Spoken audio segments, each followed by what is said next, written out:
que buscamos que sea centrada en la palabra y no solamente algo teórico, sino algo que el Señor produzca en nosotros y nos lleve a una vida transformada por medio del Evangelio. Queremos también tener este tiempo entonces y pedirles nos ayuden a estar atentos en este tiempo de la predicación. Ya oramos, ya cantamos y nos preparamos entonces a escuchar lo que la palabra de Dios tiene para nosotros. El récord de la persona que ha alcanzado la mayor profundidad en el mar lo ostenta el austriaco Herbert Nietzsche. Así creo que se pronuncia, Nietzsche.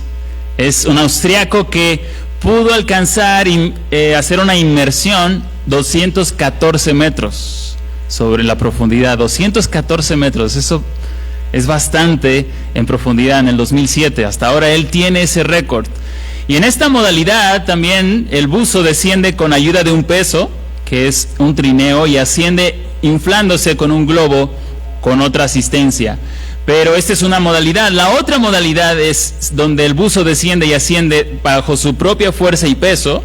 Este récord lo tiene Alexei Molchanov, de 136 metros, sin ayuda, sin peso, o sea, con su propio peso, 136 metros de profundidad. Imagínate lo que él tiene que prepararse, lo que él tiene que trabajar para llegar a lo profundo del mar. De hecho, estaba investigando un poquito y que la preparación de estas personas es extenuante. Imagínate que de repente hay un reto entre nosotros y un premio grande a aquel que llegue más profundo, pues alcanzaremos un tanto, pero la verdad es que no estamos preparados, no tenemos esa preparación. Nuestra capacidad pulmonar no es como la de ellos. Ellos tienen que acondicionar sus músculos, de hecho su dieta, y saben, no solamente es física su preparación, sino mental. Ellos tienen que estar muy tranquilos, usar el mínimo de oxígeno, pero también fuerza. Esto es algo sorprendente, pensar en lo que requiere hacer esto. Y la realidad es que estamos introduciéndonos con esta imagen para hacernos ver una realidad, la realidad de que el cristiano también de alguna manera es llamado a profundizar o arraigarse en la verdad del Evangelio. Y para eso, si tú quieres, al igual que Alexei Molchanov, alcanzar más y más profundidad, pues tú tienes que prepararte, tú tienes que acondicionarte. Eso no va a suceder nada más por aras del destino, sino que se requiere una puntualidad, se necesita claridad acerca de lo que es el Evangelio. Y el pasaje de hoy nos invitará a ver cómo que algo que en apariencia no tiene mucho peso o significado, pero tiene gran impacto, gran trascendencia, que es lo que estaremos viendo en Gálatas. Cuando lo leemos a simple vista lo que está pasando, decimos, bueno, pues es que no parece algo muy significativo, o no parece algo tan trascendente, pero la realidad es que sí lo es. Sí lo es, tal así que hemos visto que ahí Pablo inicia su carta diciendo, luego escribe esta carta temprana a las iglesias de Galacia para decirles, estoy sorprendido que tan pronto se han alejado de Dios pervirtiendo el Evangelio. Entonces vamos a nuestras Biblias. El día de hoy estaremos viendo el Evangelio que une, es el título de el sermón de esta tarde, Evangelio que une. ¿Y dónde lo vamos a ver? Ahí en Gálatas 2, 1 al 5. Así que vayan a Gálatas 2, 1 al 5. Te invito a abrir tu Biblia en Gálatas 2, 1 al 5. Y lo voy a leer en la Nueva Biblia de las Américas. En la Nueva Biblia de las Américas. Y dice, ¿ya están ahí? Algunos todavía no, otros ya. Otros al paso de un clic, ¿ya están? Gálatas 2, 1 al 5 dice, entonces después de 14 años subí otra vez a Jerusalén con Bernabé, llevando también a Tito. Subí por causa de una revelación y les presenté el evangelio que predico entre los gentiles, pero lo hice en privado a los que tenían alta reputación, para asegurarme de que no corría ni había corrido en vano, dice Pablo. Versículo 3. Pero ni aun Tito, que estaba conmigo, fue obligado a circuncidarse, aunque era griego. Y esto fue por causa de los falsos hermanos introducidos secretamente que se habían infiltrado para espiar la libertad que tenemos en Cristo Jesús, a fin de someternos a esclavitud, a los cuales ni por un momento cedimos para no someternos, a fin de que la verdad del Evangelio permanezca con ustedes. A fin de que la verdad del Evangelio permanezca con ustedes. Ese es el pasaje que estaremos tocando y centrándonos el día de hoy. Y lo he resumido en esta frase: ya que tu corazón es propenso a buscar aceptación por tus méritos, tú debes profundizar en el Evangelio constantemente. Y es que esto tiene que ver con la unidad, en el sentido de que cuando nosotros, lo que pasó con la iglesia justamente, ellos entendieron que Tito, que era griego, no era circuncidado, y tuvieron comunión con Tito, siendo ellos judíos. Y es que quiero que recordemos esto precisamente. Nuestro corazón es inclinado a rechazar la gracia. No es natural de nosotros aceptar la gracia. Lo natural en nosotros es robar la gloria. Es querer llevar el crédito, es que nuestro nombre aparezca en algún lado. Y es que sí, de alguna manera nosotros queremos trascender y somos hechos para trascender. No estoy negando esa realidad, pero es una trascendencia donde estamos apuntando a aquel que hace las cosas posibles y no hacia nosotros para llevarnos el crédito o el favor. Y estaremos viéndolo en 2 puntos sencillos, versículos 3 y 4. El primer punto: arraigarme en el Evangelio produce verdadera unidad, y segundo punto: arraigarme en el Evangelio produce verdadera libertad. Muy sencillo el día de hoy. Estaremos viendo estos 2 puntos en el mensaje de esta tarde. Punto número 1: arraigarme en el Evangelio produce verdadera libertad. Decíamos, necesitamos arraigarnos, profundizar, tener claridad de qué es lo que el Evangelio demanda, de qué significa añadir al Evangelio, y cómo muchas veces no nos damos cuenta de que estamos haciéndolo. Y es un peligro hacerlo y empezar a dar lugar al legalismo en nuestra vida.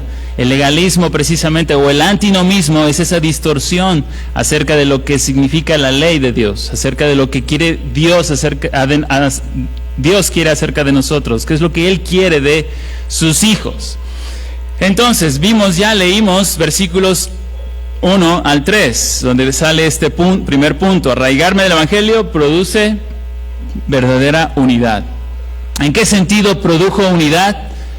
En que justamente era crítico lo que estaba sucediendo en la iglesia justo en el Pentecostés. Nos va a dar contexto cuando tú lees el libro de los Hechos. Después de que Jesús ascienda a los cielos, dice que Él les va a dar su Espíritu Santo, y por medio de su Espíritu Santo ellos iban a alcanzar hasta lo último de la tierra. Y me seréis testigos en Jerusalén, Judea, Samaria y hasta lo último de la tierra. Esa era la meta, ese era el alcance. Pero sucedía algo.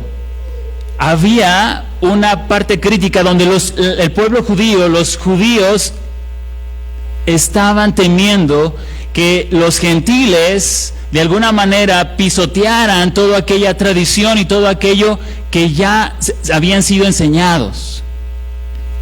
Ellos pensaban que los gentiles de alguna manera estaban aboliendo la ley, desechándola por completo. Y en esa buena intención ellos decían, no, sí, es Cristo más la circuncisión. Es Cristo más guardar las ceremonias de limpieza o de purificación.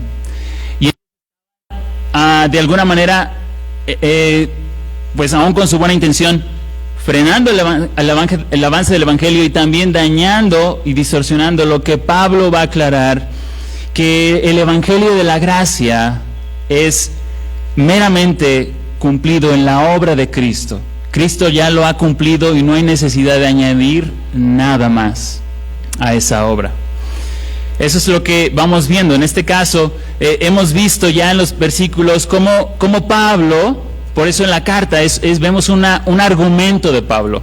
Está argumentando. El punto de la argumentación es hacer una defensa, es tomar las evidencias y juntarlas para hacer una defensa. Y es lo que estamos viendo aquí.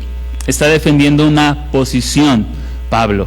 Y en eso alude a hechos históricos. ¿Qué hechos históricos? Lo acabamos de leer. ¿Qué pasó con Pablo? Da su testimonio, ¿verdad? De que no recibió el evangelio de hombre, sino que fue el evangelio revelado ¿por quién? Por Cristo mismo. Cristo mismo le reveló a él el evangelio. Y dice, de hecho, el versículo, ¿verdad? Si aún un ángel del cielo, ¿verdad?, te dice un evangelio diferente que el que os anunciamos, el evangelio bíblico, sea maldito, sea anatema, dice. Y esto a la historia hasta el día de hoy ha pasado. No es algo que estamos muy ajenos a ello.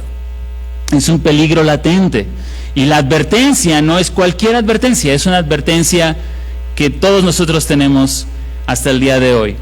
Entonces, dice Pablo que fue un evangelio revelado por Cristo, versículos 11 y 12, pero también nos dice cómo pasaron 3 años en Arabia, donde muy probablemente Pablo estuvo en Arabia meditando y profundizando su relación con el Señor Jesucristo, pero después subió a Jerusalén 15 días después, donde confirmó a los otros apóstoles la verdad del evangelio, y luego, versículo 1 que leímos, pasados 14 años, subió nuevamente a Jerusalén, pero dice, esta vez llevó a Tito y Bernabé. ¿Por qué es importante que haya llevado a Tito y Bernabé? Si tú lees Hechos 11, vas a ver que había varios de los judíos convertidos que estaban cuestionando cómo el evangelio llegó a los gentiles. Y el mismo Pedro les va a contar que Pedro tuvo una visión. La visión ahí en Hechos 11 es que, no sé si recuerdan esta visión o lo han leído, que descendía un manto, 3 veces dice que pasó, y en ese manto había animales que él no podía comer por la ley, y a una voz del cielo decía, Pedro, mata y come. Y le dice la voz del cielo, lo que Dios ha purificado, ¿verdad? O sea, dice justamente eso, ¿verdad? Tú no lo llames inmundo, dándole a entender lo que Dios estaba haciendo entre los gentiles. A propósito, ninguno de aquí creo es judío. Creo que la mayoría de nosotros venimos no somos o tenemos padres judíos de descendencia judía, sino hemos visto cómo el evangelio ha llegado hasta lo último de la tierra. Y nosotros, hasta cierto punto, tenemos la bendición de que en esta crisis que hubo en la iglesia, hubiera unidad. Si hubiera de alguna manera, cuando Pablo sube a Jerusalén, si los discípulos hubieran estado en desaveniencia, hubiera habido un peligro muy grande de división en la iglesia. Tal así que en Hechos 15... hubo un concilio en donde Pablo llamó a Pedro, incluso Bernabé, dice, fue arrastrado por la hipocresía de ellos. O sea, mismo Pedro, el apóstol Pedro, fue arrastrado por esta influencia. Eso era significativo. Y Pablo llegó al concilio y defendió de cómo el evangelio de Cristo, justamente lo que hizo es, halló un cumplimiento. Cristo vino para cumplir todo lo que aquellas ceremonias, todo aquello que había sido anunciado en el Antiguo Testamento había sido cumplido en Cristo. Pero bueno, hasta ahorita como que decimos, bueno, ¿por qué estamos viendo todos estos asuntos? Como que no nos sentimos muy cerca de esto. Y de hecho, cuando leí el pasaje decía, bueno, ¿cómo esto tiene que ver con nosotros? Déme 2 minutos más para llegar a esa parte, pero esto es importante que entendamos, ese contexto, para que realmente entendamos lo que está diciendo Pablo, que sube con Tito y Bernabé. Dice la palabra que Tito era griego, pero había griegos prosélitos, Los prosélitos eran aquellos gentiles que se hacían al judaísmo, y para hacerse al judaísmo tenían que circuncidarse, tenían que hacer un rito que era como tipo bautismo, y tenían que guardar ciertas dietas. Eso era un prosélito. Pero con Cristo eso ya no era necesario. Ya no fue abolido, sino fue cumplido en la persona de Cristo. Entonces, ¿por qué produce el Evangelio verdadera unidad? Porque precisamente fue lo que Pablo hizo al subir a Jerusalén. Les explicó lo que justamente estaba pasando de parte de Dios, y cómo el Evangelio había llegado a los gentiles, y cómo los gentiles estaban siendo llenos del Espíritu Santo, y el Evangelio estaba avanzando. Y si tú lees Hechos, te vas a dar cuenta que el Evangelio llegó hasta lo último. Y los que más tuvieron oposición al Evangelio fueron precisamente los judíos. Y donde hubo más aceptación fueron los gentiles. Y el mismo Jesús ya lo había dicho, que esto sucedería, ¿verdad? Entonces, estamos viendo justamente qué está pasando en ese contexto. Pablo sube con Tito y Bernabé. Y si tú lees allí el versículo, dice, subí por causa de una revelación. Hechos 11 nos dice que había una revelación donde iba a haber una gran hambre, y entonces en esta hambre muy probablemente empezó a haber movimiento por parte de la iglesia para ayudar a la iglesia de Jerusalén, de Judea. Y entonces dice que subió por esa revelación y les presenté el evangelio que predico entre los gentiles, pero dice, lo hice en privado a los que tenían alta reputación, de los apóstoles, para asegurarme de que no corría ni había corrido en vano. Lo que queremos entender entonces de este pasaje es lo crucial de mantener la unidad en lo que el Evangelio hoy nos dice. Y esto es muy relevante porque hay muchas voces. Hoy en día es muy fácil acceder a información y enseñanza de lo que tal persona dice o tal persona enseña, y hay muchas personas que dicen, el Evangelio es esto es el Evangelio de Cristo. Pero nosotros tenemos que ir justamente a la Biblia para saber lo que el Señor está diciéndonos acerca de lo que sí verdaderamente es el Evangelio, tener claridad en el Evangelio, y eso crea una unidad en la iglesia del Señor. Es lo que justamente estamos notando aquí. Pero aquí quiero que haya una aplicación en este asunto de lo que estaba pasando. En pocas palabras era esto: los oponentes de Pablo decían esto: no todos los judíos son cristianos, pero todos los cristianos deben hacerse judíos. En pocas palabras, ellos decían eso. No todos los judíos son cristianos, pero todos los cristianos deben hacerse judíos. Y lo que Pablo estaba justamente afirmando es que no, que lo que vino a hacer Cristo es que vino a unir a pueblos de toda lengua, tribu y nación. Vino a unir, ya no hay una cultura que nos identifica. Podríamos decir que la cultura que ahora nos identifica es la cultura que está siendo permeada por el Evangelio de Cristo, pero no una cultura o una raza en sí, sino precisamente el Evangelio de la gracia. Entonces, parece que no tiene mucha trascendencia. Decían algunos, nada más hay que se circuncide nada más, o que guarden estos ritos de limpieza, pero realmente esto sí tiene gran trascendencia. Voy a poner un ejemplo. Hoy en día muchas veces se hace un énfasis, y no hablo tanto de la salvación, que para ser salvo tienes que recibir a Cristo y hacer algo más, aunque sí los hay, pero más sutil en el hecho de que hay personas que viven meramente una vida moralista, sin realmente dejar que su vida sea impactada por el poder del Evangelio. Me refiero a justamente esto es lo que sucede, ¿verdad? Esta lucha moralista donde personas quieren relacionarse con Dios meramente a través de su desempeño, su desempeño. Yo quisiera nada más que pensáramos por un momento en esta pregunta.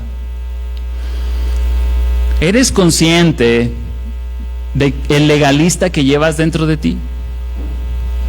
Todos llevamos a un legalista dentro de nosotros que quiere buscar el favor de Dios a través de los méritos que hagamos. Por ejemplo, nos pasa algo malo, tenemos un accidente y la luz del corazón va a ser, híjole, es que como estaba pecando o estaba haciendo algo malo, va a ir tu corazón corriendo a creer que es por eso malo que hiciste que Dios te está castigando. O también, ¿dónde se enfrenta la lucha con el moralismo, el legalismo? Cuando queremos leer más la Biblia. Leemos la Biblia y luego pensamos que por leer la Biblia vamos a tener mucho éxito en nuestra vida cristiana. Y es verdad que leer la Biblia nos va a ayudar en la vida cristiana. Pero el hecho de leer la Biblia en sí no va a producir en nosotros esa bendición de Dios. Hay una lucha dentro de nosotros con un legalista que tenemos dentro, pero también está el otro lado. El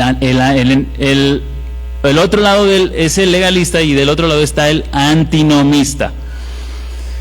¿Por qué uso este término antinomista? Porque antinomista significa no hay ley. Anti-ley. Anti, en contra, nomos, la ley. Déjeme aclarar un poquito ese término de legalismo y antinomismo. El legalismo, sí, es la creencia de que la salvación, la justificación o el favor de Dios se obtienen y mantienen mediante la obediencia a reglas, rituales o leyes que nosotros nos podamos poner o alguien más. En lugar de ser un regalo gratuito recibido únicamente por la gracia a través de la fe que obra por medio de Cristo. Ese es el legalista, ¿verdad? Creer que obtienes el favor mediante la obediencia de reglas en tu vida. Y el antinomista, el griego anti y nomos ley, es la creencia de que los cristianos, al ser salvos por la gracia de Dios y no por las obras, no están obligados a obedecer la ley moral de Dios. O sea, el antinomista dice, no, pues ya es por gracia, el Señor nos acepta por gracia, realmente nosotros no estamos bajo la ley.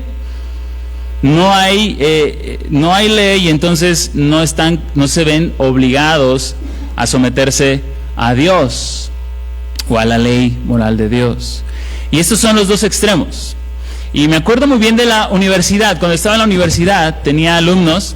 Yo era encargado del dormitorio ahí y tenía varios alumnos, y varios alumnos me decían, oiga, pero es que no tiene nada de malo hacer esto, ¿verdad?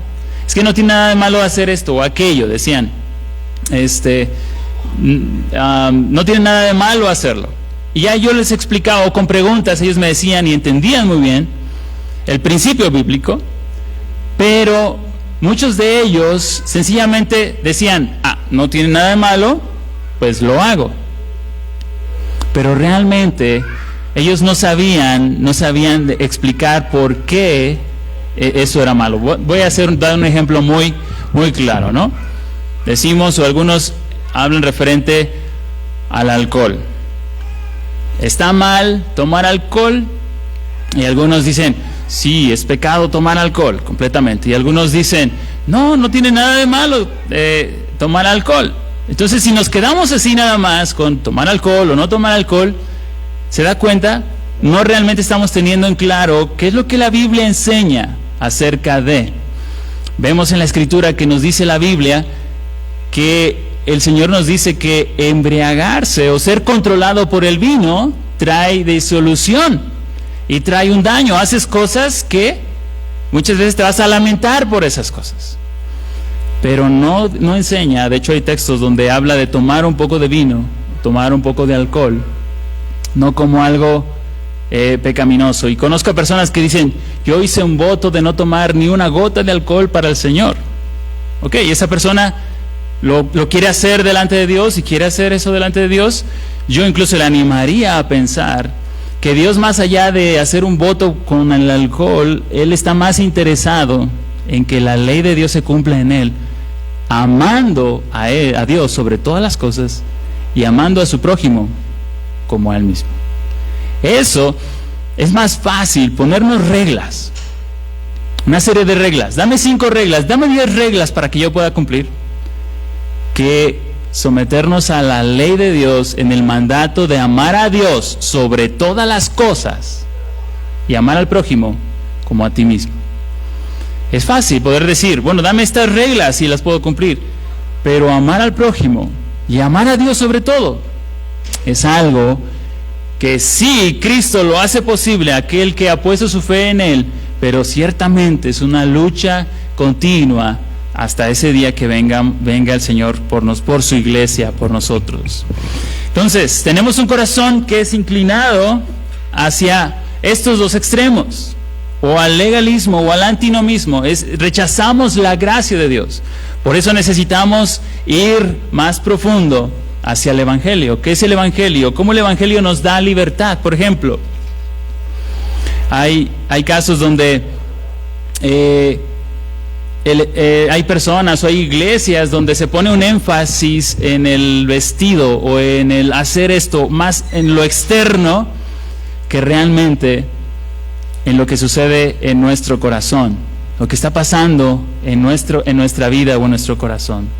Entonces, en primer lugar, el Evangelio produce esa unidad porque fue justamente lo que pasó. Pablo subió, y al subir a la iglesia de Jerusalén, los hermanos que estaban allí comieron con Tito, tuvieron comunión con Tito. Esto es muy, muy importante observar lo siguiente.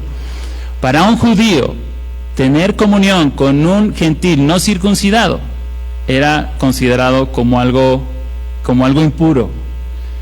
Ellos no podían comer con alguien que se había hecho judío, pero no estaba circuncidado, porque no estaba cumpliendo la ley.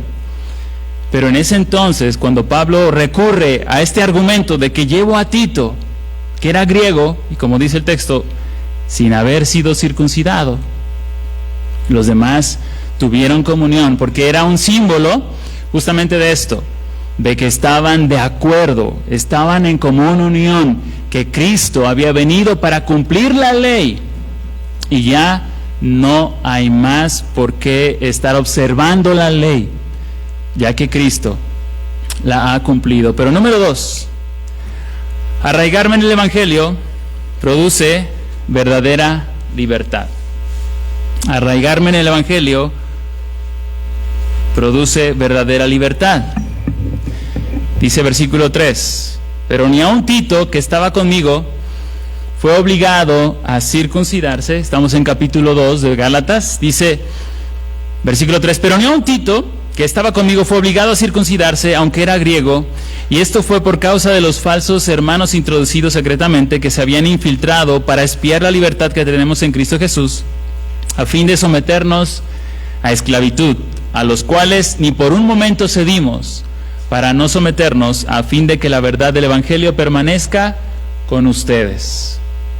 Ok, reciben a Tito, como vimos, siendo griego, no circuncidado, fue aceptado por los hermanos allí en la iglesia de Jerusalén.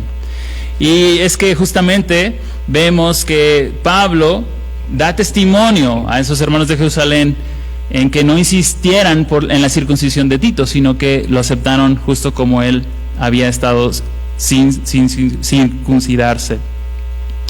Y esto lo que nos recuerda es justamente esta verdad: Dios no va a hacer un juicio por lo que Él ve externamente en nosotros. En Cristo, todos aquellos que estamos en Cristo, Dios no va a hacer un juicio de nosotros por algo externo en nosotros, sino Dios ve justamente lo que está pasando en nuestro corazón. Lo externo tiene que ver con lo que hacemos, mientras lo interno tiene que ver con nuestro ser. Y el cristianismo no se trata tanto de lo que hacemos, sino de lo que somos. Eso es lo que estamos viendo aquí. El cristianismo no se trata tanto de lo que hacemos, sino de lo que somos. Y nuestro legalista corre para ver más fácil y ver siempre más lo que hacemos antes que lo que somos. Ahora, no estoy diciendo que no importa lo que hacemos, no es lo que se está diciendo aquí, sino en esencia tenemos que tener claro que el cristianismo trata del ser. ¿Quién soy yo delante de Dios? Y no qué hago. Ahora, ciertamente lo que yo soy se va a evidenciar por lo que yo hago. No hay una desconexión, una separación de esto. Pero el énfasis donde nosotros debemos de tener cuidado es no poner un énfasis en lo que yo hago, sino en quién yo soy. Un ejemplo, cuando tú pecas, la tendencia nuestra es poner nuestro énfasis en lo externo. Si por ejemplo otra vez mentimos y dijimos algo que no estaba bien, vamos a poner nuestro énfasis en lo externo, ahora buscando reglas y ver, ¿cómo le voy a hacer para no mentir más? Y voy a leer un artículo que me diga cómo tomar estos pasos para evitar la mentira. Si hay alguien que está batallando con la flojera, me voy a juntar con un amigo para que me diga los 5 tips para que yo deje de ser un flojo, ¿verdad? O si yo estoy lidiando con algo, siempre voy a ir a lo externo. Y quiero que veamos, es esto precisamente, lo natural en ti y en mí, es que nos enfoquemos en lo externo y no en quién somos. ¿Te das cuenta? En la semana, si tú hay un pecado con el que estás luchando, vas a estar ahí, ya lo tengo que dejar de hacer y voy a hacer estos 3, voy a poner alarmas en mi teléfono, voy a bajar videos para que entonces pueda ver más información y entonces y me estoy buscando empeñar más en aquello externo que en mi realidad de quién yo soy delante de Dios. Y esta es la oportunidad que tenemos justamente en ese texto, hacer un clic, hacer una conexión y crecer, como decíamos al inicio en la ilustración, arraigarnos, profundizar a través del ejercicio diario de que cuando yo peco, yo voy no nada más al qué hago, sino qué está pasando dentro de mí. ¿Qué estoy amando? ¿Qué es aquello que está controlando mis deseos? ¿Qué es aquello que está pasando en mi interior? ¿Quién soy yo a la luz del Evangelio? ¿Quién me dice que soy yo? ¿Qué es lo que Cristo me dice que soy yo? En vez de lo que yo hago. ¿Puedo yo hacer muchas cosas como cristianos? E incluso hay muchas personas que se parecen o se adaptan muy bien a lo que hace un cristiano, pero otra vez, el cristianismo no se trata de lo que yo hago, sino lo que yo en realidad soy delante de Dios. ¿Quién soy yo? ¿Quién dice Dios que soy? El Evangelio me dice que yo soy hijo de Dios ahora. Me dice que yo ahora estoy vestido en la justicia de Cristo y Dios me ve a mí y me acepta a mí porque me ve vestido en su justicia. Y nada más. No hay algo que yo pueda hacer para ganar ese favor de Dios. Dios me ve a mí vestido en la justicia de Cristo y me acepta porque estoy en Cristo.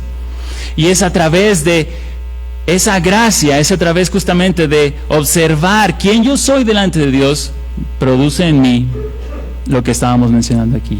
Verdadera libertad. Verdadera libertad. ¿Cómo es que el Evangelio produce esa libertad? Dice, no la libertad meramente externa. Algunos pueden decir, esto es libertad, y creo que muchas veces hay confusión de lo que nosotros nos referimos con libertad. No es libertad para hacer lo que yo quiera hacer, sino es una libertad de realmente vivir con una identidad libre de que yo tengo que conseguir el favor de Dios. Mira, si tú eres alguien, y yo creo que todos en alguna medida, estamos luchando buscar, ese conseguir ese favor de Dios, eso es una esclavitud. Eso nos esclaviza. Eso nos hace, meramente estamos dando una y otra vez y haciendo y buscando hacer otra y otra cosa para ganar el favor de Dios. Sin embargo, el Evangelio de la Gracia nos dice, no, mira quién tú eres ahora en Cristo. Mira cómo Pablo lo dice en Romanos 2. Romanos 2. Dice, Romanos 2:25. Si pueden ir conmigo ahí. Dice, ciertamente la circuncisión es de valor si tú practicas la ley. Estoy leyendo en la Nueva Biblia de las Américas, versículo 25 de Romanos 2, segunda parte. Pero si eres transgresor de la ley, tu circuncisión se ha vuelto incircuncisión. Por tanto, si el incircunciso cumple los requisitos de la ley, ¿no se considera su incircuncisión como circuncisión? Y si el que es físicamente incircunciso guarda la ley, ¿no te juzgas a ti que aunque tienes la letra de la ley y eres circuncidado, eres transgresor de la ley? Porque no, mira aquí, porque no es judío el que lo es exteriormente, ni la circuncisión es la externa. Versículo 28, estoy en el versículo 28. En la carne, versículo 29. Pues es judío el que lo es interiormente. ¿A qué se está refiriendo Pablo con judío interiormente? El que tiene una circuncisión, pero la circuncisión del corazón, por medio del Espíritu, no por la letra o la ley. La alabanza del cual no procede de los hombres, sino de Dios. Otra vez, el legalismo le da gloria al hombre. Sin embargo, el Espíritu de Dios produce una circuncisión del corazón, una obediencia desde aquí adentro. Ese es el símbolo de la circuncisión, ¿verdad? Un corazón fértil que puede obedecer, pero no obedecer externamente, sino una obediencia que viene desde acá adentro. Como dice 1 Corintios, porque el amor de Cristo nos controla, nos constriñe, cambiando nuestra manera de pensar, pensando esto, que porque Él murió por nosotros, ahora nosotros también hemos muerto a nosotros mismos. Es lo que el Evangelio de la Gracia nos insta aquí. Produce libertad, no una libertad externa, sino una libertad de mi identidad. ¿Quién yo soy? ¿Dónde encuentro mi valor? ¿Encuentro mi valor en las cosas que logro? Déjame decirte que sí, eso es lo que naturalmente sale de ti y de mí. Si yo logro y construyo, yo hago, me siento bien. No quiere decir que no busquemos hacer y construir y darnos. Sí, claro que sí. Pero en eso no encontramos nuestro valor. Nuestro valor, nuestra dignidad no viene por aquello que construimos. Nuestro valor y dignidad viene de aquello que somos. Y somos por las obras de Jesús, no por nuestros méritos, sino por los de Él. Eso es el Evangelio de la Gracia, de la sola gracia. ¿Qué quiere decir eso? O sea, es gracia sola, no puede venir acompañada. Es lo que Cristo ya ha hecho y nada más. Cristo ha cumplido la ley. Cristo fue bajo la ley y cumplió la ley perfectamente. ¿Para qué? Porque Él tuvo que vivir 30 años en esta tierra sin pecado, para que esa justicia que Él logró fuera ahora por la fe fuera nuestra. Cristo tuvo que vivir esa vida perfecta para que tú no tengas que estar buscando cumplir esa vida perfecta. Él ya la cumplió. Él ya lo logró, Él ya lo hizo. Tú y yo por eso podemos tener aceptación delante de Dios, porque Él ya vivió esa vida perfecta que yo necesitaba vivir, y ahora yo por la fe y la sola fe en Cristo, en el solo Cristo y nadie más, soy vestido en Él y soy aceptado delante de Dios perfectamente. Y alguien dirá, bueno, ¿y entonces la obediencia dónde queda? Porque nosotros estamos lo natural en nosotros es obedecer para conseguir algo, pero el Evangelio es al revés. Él ya consiguió todo, Él ya lo hizo. ¿Por qué lo hizo y por qué te lo dio a ti? No hubo algo que tú hicieras para ganar ese favor. No hay nada en ti para que Dios volteara a verte. Él lo hizo porque Él quiso. Y una vez que Él mostró ese amor y se inclinó y te buscó y te llamó y te lavó y te limpió, cuando tú recibes esa gracia, eres un recipiente de esa gracia, tu corazón se llena de gratitud, tu corazón se llena de un amor renovado por aquel que dio su vida por ti, por aquel que hizo posible que tú tuvieras un lugar en un reino y una morada donde nadie te la podrá quitar. ¿Y la lograste y la conseguiste por tu propio mérito? No, sino te fue dada por pura gracia. Así que esta semana, iglesia, luchamos y lucharemos con esto en nuestras vidas, con resistir la gracia, con querer llevarnos favor. Hago una pregunta: ¿qué es aquello que te impulsa a orar en la semana? ¿Qué te impulsa a orar? ¿El favor de Dios? ¿Buscar el favor de Dios? ¿Qué te impulsa a dar? ¿Por qué tú das a otros? ¿Lo haces para el Señor? Sí, dices, para el Señor. Pero si te das cuenta, y en el fondo, ahí en el fondo de tu corazón, hay una parte que lo hace motivado para de alguna manera conseguir algo de Dios. Yo voy a la iglesia y si voy, Dios me va a bendecir. Sí, Dios te va a bendecir porque su palabra va a estar presente y porque su palabra va a producir en ti la fe, pero no es el venir a la iglesia la que te va a bendecir. Es la palabra de Dios que es poderosa, es el Espíritu de Dios que es poderoso para que produzcan aquello que nosotros no podemos producir.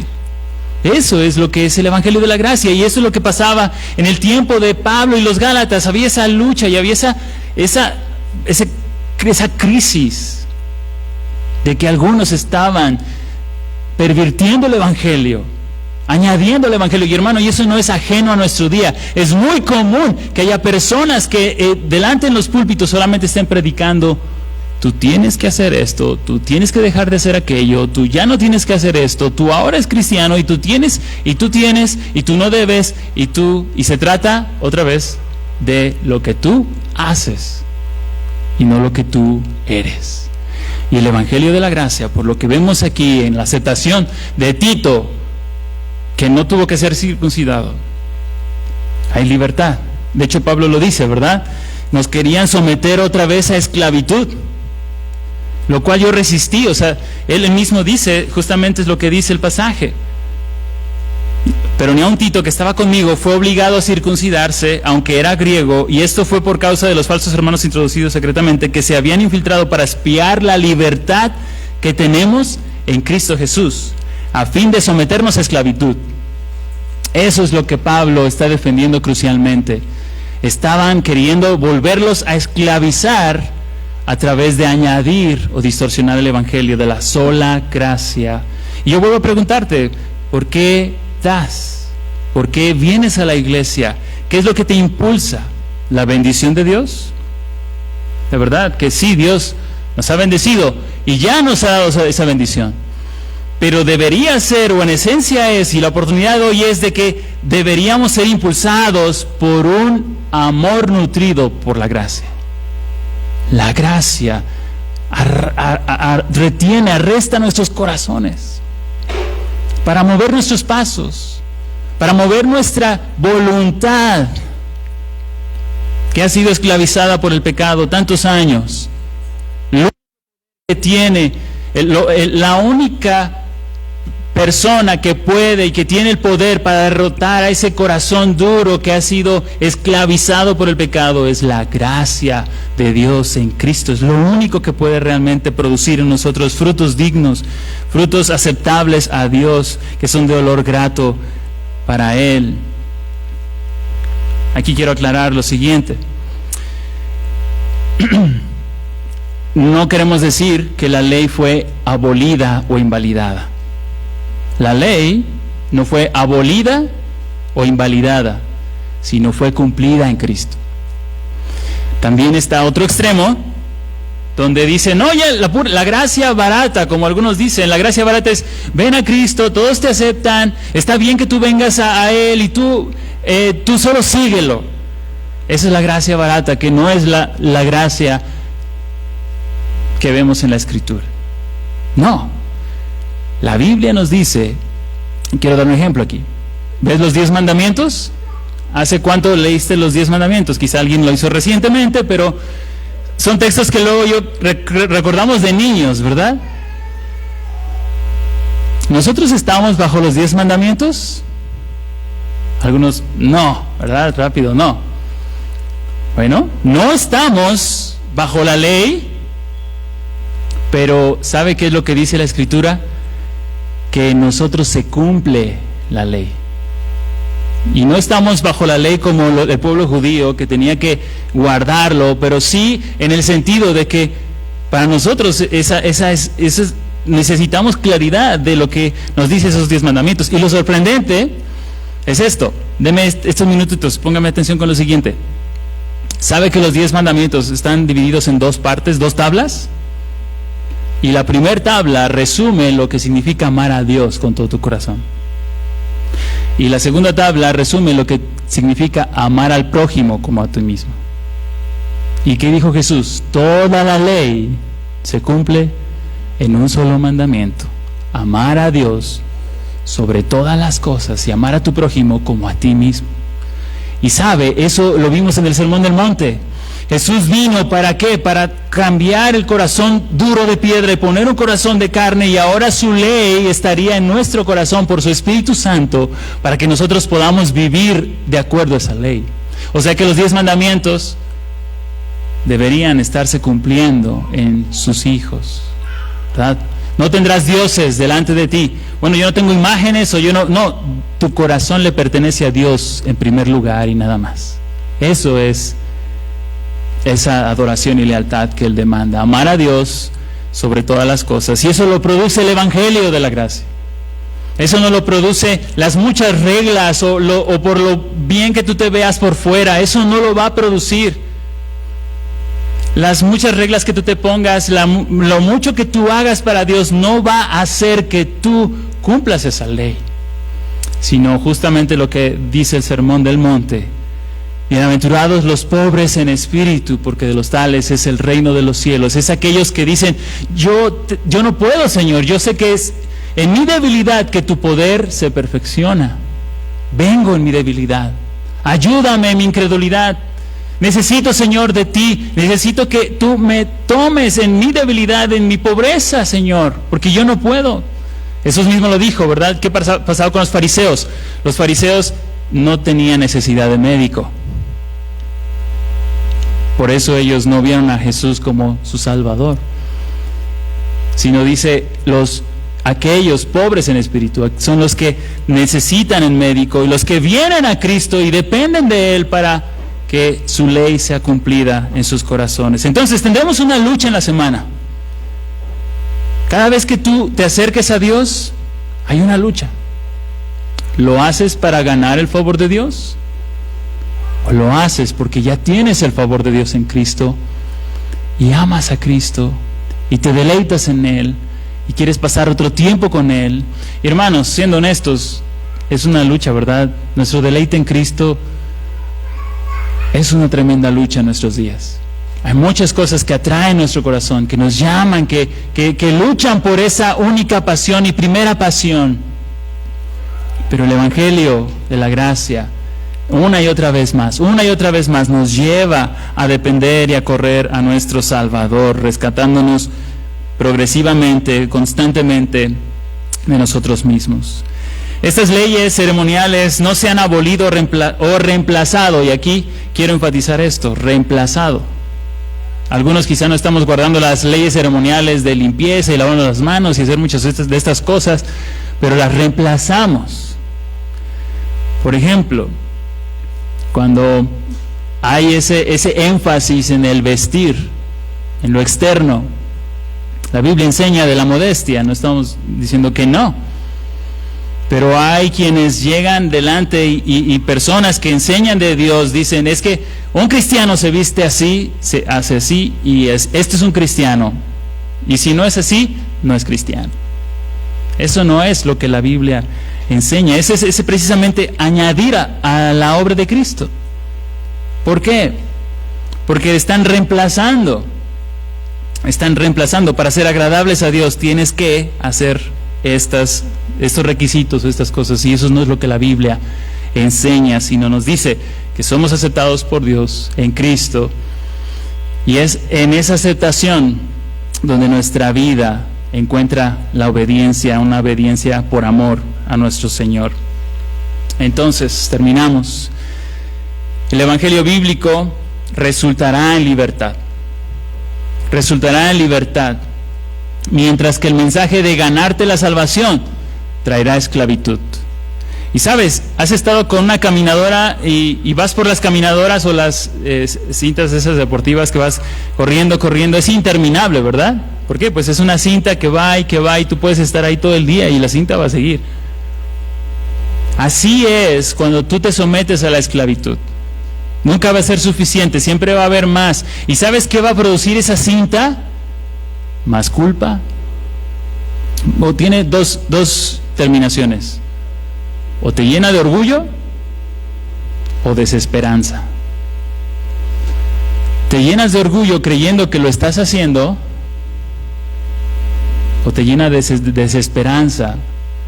En algún punto llegas y dices, es que yo no puedo, y es que Dios, ¿por qué me impones tantas cosas que no puedo hacer? Y terminan abandonando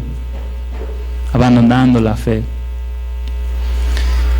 Es cuando hay esa presión con los miembros de adoptar reglas, normas específicas en cuanto a esto, ¿verdad? El comportamiento, el vestir.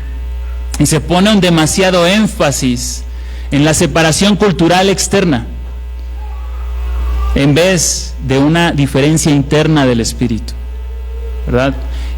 En vez de ser motivados por una actitud y una perspectiva que fluye de lo que somos en Cristo y no de lo que logramos para Cristo. Y este énfasis lleva a buscar una cultura que es de aceptación. Somos aceptables y somos correctos siempre y cuando cumplamos con estas reglas. Y saben también que conduce a la intolerancia y al prejuicio. Te vuelve intolerante con aquellos que no lo están haciendo. Si a mí me ha tocado, yo veo esto en mi corazón. A veces voy a algún lugar y, ay, es que están haciendo esto, ay, es que no están haciendo aquello, ¿verdad? Y mi corazón tira hacia eso. Veo mi legalismo que está allí muchas veces, y a veces ni me doy cuenta, ¿verdad? Que está allí nada más cuando nos estamos comparando. Escuché en la semana justamente de alguien que decía que, mira, siempre vas a encontrar un cristiano por encima de ti o un cristiano por debajo de ti. ¿Y sabes qué sucede en nuestros corazones? Estamos viendo, nos comparamos, ¿verdad?, con el cristiano que está por debajo y nos sentimos, bueno, pues ya la estoy librando, ¿verdad? Ya ahí voy. Y cuando veo al que está arriba, ay, me empiezo a sentir todo apachurrado, porque, híjole, es que este ya leyó la Biblia 2 veces y yo, ¿verdad? Y empiezo a compararme. Eso es mi legalista. Que el Evangelio nos dice, no, eres libre. ¿Por qué? Porque tu identidad no está en lo que tú haces, está en lo que Él ya hizo. Tu aceptación está en lo que Cristo ya logró en la cruz. Tú no tienes que compararte. No hay alguien que necesita más gracia que tú aquí en este salón. Todos necesitamos la gracia. Todos necesitamos más de Cristo. Nuestras vidas necesitan más de Él, necesitan afianzarse en Él, encontrar libertad de esa culpa, libertad de esa búsqueda de aceptación que solo el Señor nos puede dar. Y sabe, como decía, esta cinta interminable de inseguridad, culpabilidad, que produce esa tiranía del legalismo.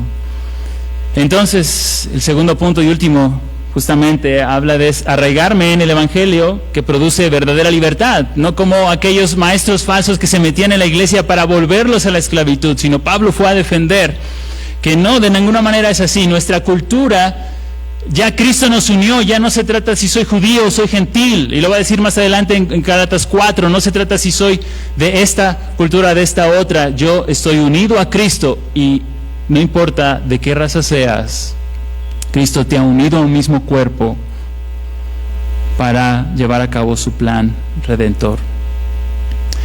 Entonces, no de manera externa, para ganar aprobación, sino el Evangelio de la Gracia nos rescata para que desde adentro, desde nuestro interior, se cumpla la obediencia. En conclusión, el llamado hoy para nosotros, iglesia, es que nos sumerjamos.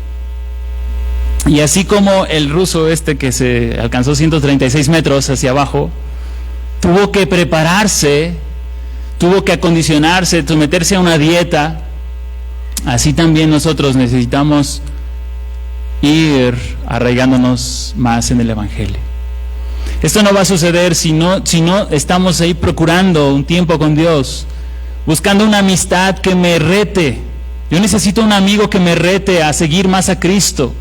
Yo necesito rendirle a alguien cuentas de aquellas luchas que estoy teniendo que llevo tiempo y que no he podido vencer. Yo necesito eso. ¿Por qué? Porque yo no voy a poder profundizar, yo no voy a poder arraigarme y estar firme en el día en que venga el viento fuerte o la tormenta, si yo ahora no estoy sometiendo mi cuerpo, poniéndolo en servidumbre, yendo una vez más al Señor y a la gracia, trabajar duro para llegar más profundo en cuanto a nuestra claridad del Evangelio y sus implicaciones. ¿Y sabe qué fruto va a dar cuando usted esté arraigándose una y otra vez más, teniendo claro lo que significa el Evangelio de la Gracia? Va a haber unidad y va a haber libertad verdaderas. Una libertad y una unidad. Usted va a estar más unido a Cristo y por lo tanto va a estar más unido al cuerpo de Cristo. Usted va a tener más en común con las personas que están aquí que con personas allá afuera. ¿Por qué?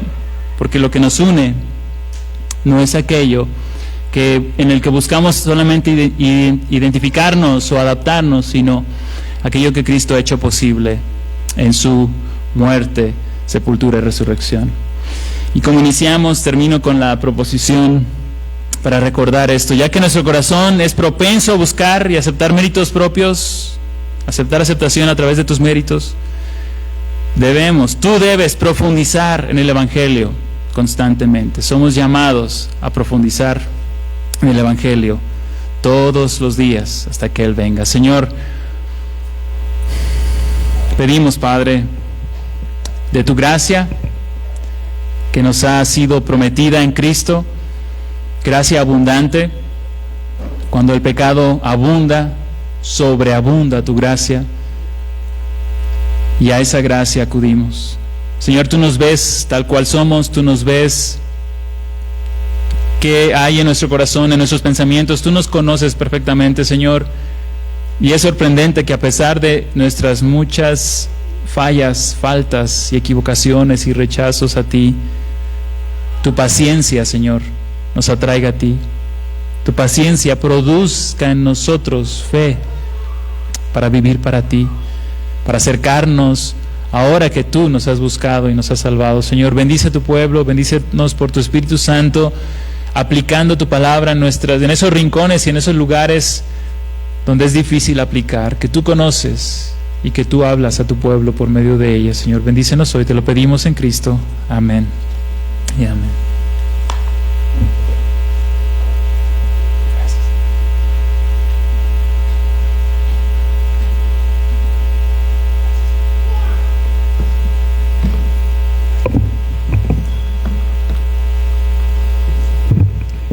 Como dice Julio, no hay un modelo para ser cristiano. No hay cristianos, pero lo vemos ahí en toda la Biblia, no hay cristianos iguales. No hay un conjunto de reglas que nos puedan decir cómo ser cristiano. Pero algo importante que mencionaba es el ser. Y el hecho de que vemos los ejemplos de la Biblia es que ellos son cristianos. Ellos no hacen un conjunto de reglas, sino más bien ellos se manifiestan como cristianos. Y dice así la palabra de Dios, dice en Colosenses capítulo 3, versículo 1, dice: si pues habéis resucitado con Cristo, buscad las cosas de arriba. Entonces aquí menciona algo importante, dice: si pues ¿habéis resucitado con Cristo? Si realmente ustedes resucitaron con Cristo, si realmente ustedes son cristianos, si creyeron en la palabra de verdad, entonces ustedes buscarán las cosas de arriba. Dice, donde está Cristo sentado a la diestra del Padre. Poned la mira en las cosas de arriba, no en las de la tierra. Porque habéis muerto y vuestra vida está escondida con Cristo en Dios. Cuando Cristo, vuestra vida, se manifieste, entonces vosotros seréis manifestados con Él en gloria. Entonces, es el hecho de que cada uno de nosotros podamos ser hijos de Dios, el hecho de que nuestro corazón está alineado con Dios. Normalmente lo que un cristiano normal haría es tratar de buscar las cosas de arriba. Probablemente pueda pecar. Podemos ver muchos pecados de muchos cristianos, es más del 100%, podría decir yo. Del 100% todos pecamos. Pero algo importante es que constantemente queremos ver y hacer y considerar a Cristo en nuestras vidas y poder avanzar en la gloria de Dios, en que Dios se manifieste en nuestras vidas. Entonces, con eso nosotros podemos observar que se manifiesta la palabra de Dios en nosotros. Y el hecho de buscar las cosas de arriba se refiere a que en todo podamos considerar a Dios. Y hermanos, este es un momento perfecto, ¿sí?, para realmente probar nuestros corazones. Una de las cosas importantes en nuestra vida es el 10. No sé, pero yo he visto 10 plagas, he visto en ese número varias simbologías. El número 10 representa una prueba para nosotros. Al referirse al diezmo, es una prueba para nuestros corazones. Esa prueba que Dios pone para nuestros corazones es sopesar realmente dónde estamos nosotros, dónde está nuestro corazón. Y esta palabra donde menciona que debemos de tener una ofrenda es una prueba para pesar exactamente si somos hijos de Dios. Investiguen en su corazón. Durante muchos años yo me abstuve en esa parte, pero hay que pesar nuestros corazones a través de la palabra de Dios. Vamos a orar. Aquí están los números de cuenta, también en la parte de atrás hay sobres por si gustan dejar su ofrenda. Vamos a orar.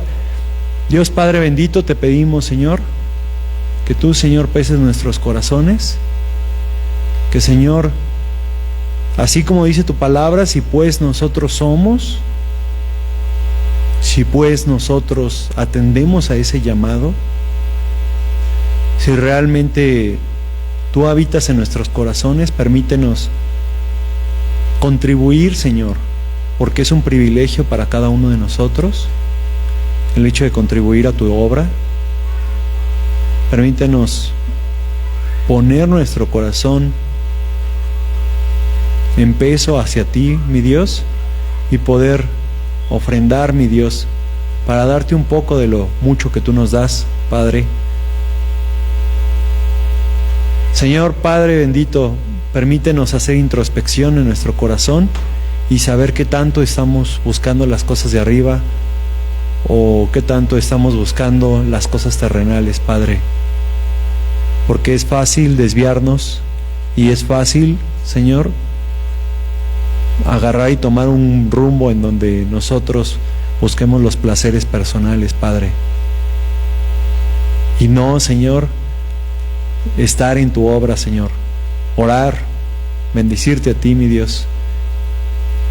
Bendecir cada día que tú, Señor, nos sustentas, nos das. Clamar a ti, Padre, en los momentos difíciles. Y también, Señor, pues, poder apostarle al reino de Dios, Padre. Porque, Señor, tu gran obra es perfecta, es lo más perfecto que hay en esta vida, Padre. Gracias te damos a ti, al único Dios verdadero, y a a tu Hijo, nuestro Señor Jesucristo. Amén. Pues continuamos con la oración.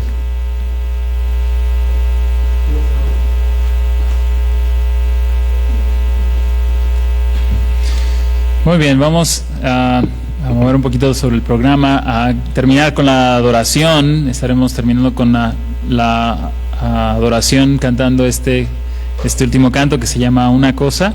Así que quiero invitar a todos los chicos a que pasen. Nosotros nos ponemos en pie. Estaremos terminando en esta ocasión con esta adoración. Este canto se llama Una Cosa.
terminamos justamente cantando Sin importar. Señor, una cosa te pido, dame la gracia que necesito para agradarte con mi caminar.